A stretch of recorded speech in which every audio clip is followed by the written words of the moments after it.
Maithili express की शानदार प्रस्तुति।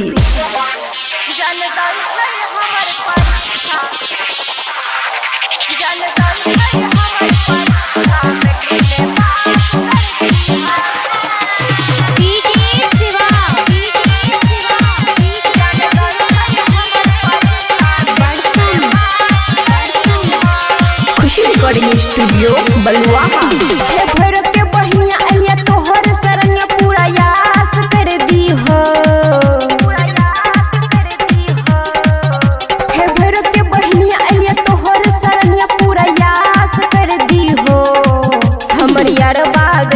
परीक्षा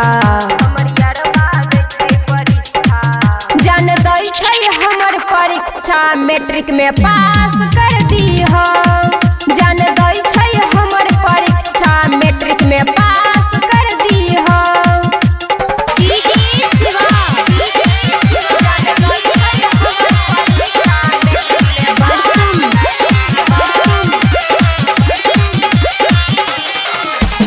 हमरा उमन छै दिल सरानी करे छी गुजारी सरस्वती महारानी।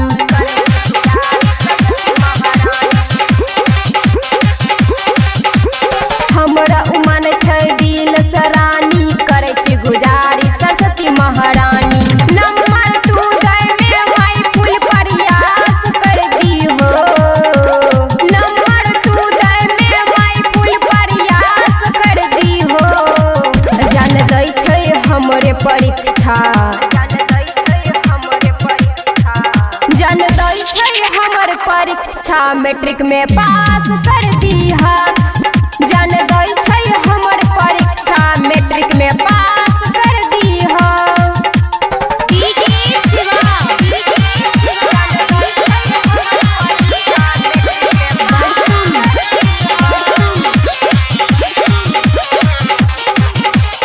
हमर उ दीवाना छै ओकर हम दीवानी जोड़ी बनेने रखिया है हंस बहनी।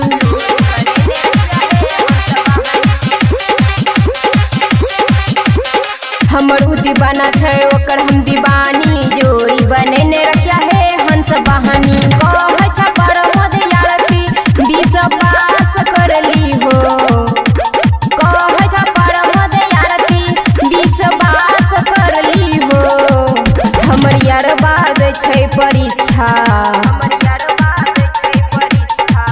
जान दै छै हमर परीक्षा मैट्रिक में पास कर दी है।